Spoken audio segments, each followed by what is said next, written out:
Argentine তারকা Sergio Aguero ক্যারিয়ারের সোনালি সময় পার করেছেন ম্যান সিটিতে। ইংলিশ ক্লাবটিতে ১০ বছর খেলে গোল করেছেন ১৮৪টি। সেখানে দীর্ঘযাত্রা শেষে ক্যারিয়ারের শেষ বেলায় যোগ দেন বার্সেলোনায়। তবে কাতালান ক্লাবে তার পথ চলাটা সুখকর হয়নি। মাত্র ৪ ম্যাচ খেলার পরই হৃদরোগে আক্রান্ত হয়ে ৩ মাসের জন্য মাঠের বাইরে যেতে হয় তাকে। তারপর আর ফেরা হয়নি। স্প্যানিশ জায়ান্টদের হয়ে স্বল্প ম্যাচ খেললেও একটি গোল করেছিলেন তিনি। সেবারের মৌসুমে আশাব্যঞ্জক পারফর্ম না করলেও তার বাজার দর ছিল ১৫ মিলিয়ন ইউরো, টাকার অঙ্কে যা প্রায় ২০০ কোটি। স্বাস্থ্য এবং স্বাদের মধ্যে চমৎকার একটা ব্যালেন্স করে পীর প্রিমিয়াম আয়োডাইজড লবণ। ২০০৬ বিশ্বকাপের পর অবসর নিয়েছেন ফ্রান্সের সাবেক অধিনায়ক জিনেদিন জিদান।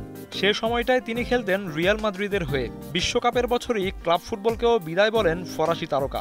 বয়স তখন তার ৩৪ হলেও বাজার দরটা কম ছিল না। প্রায় ১৮ বছর আগে জিদানের মার্কেট ভ্যালু ১২.৫ মিলিয়ন ইউরো। জার্মানের সাবেক ফুটবলার ফিলিপ লাম ফুটবল ক্যারিয়ারের সিংহভাগ সময় কাটিয়েছেন বায়ার্ন মিউনিকে। ক্যারিয়ার জুড়ে মাঝমাঠ আর রক্ষণভাগে কোচদের আস্থার প্রতিদান দিয়ে গেছেন এই তারকা ফুটবলার। তাই অবসরের আগে তার বাজার দরটা ছিল ১০ মিলিয়নেরও বেশি।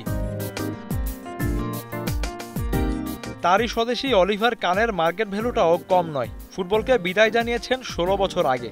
সর্বকালের সেরা এই গোলরক্ষকের সে সময়কার বাজার দর ছিল ৪.৫ মিলিয়ন ইউরো।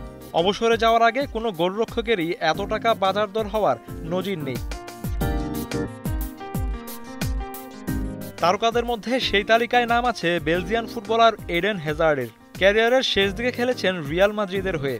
স্প্যানিশ ক্লাবটির জার্সিতে নামের প্রতি সুবিচার করতে পারেননি এই উইঙ্গার। তারপরও তার বাজার দর ৫ million euro. Aguero, Zidane, Philippe Lahm, Oliver কানদের মতো বড় তারকা না হলেও তালিকায় বাজার দরের দিক দিয়ে শীর্ষে রয়েছে Zambian footballer Enock Mwepu. ১৮ million euro বাজার দর থাকা অবস্থায় ব্রাইটনের হয়ে ক্যারিয়ার শেষ করেছেন তিনি। এসকে শাওন, এখন।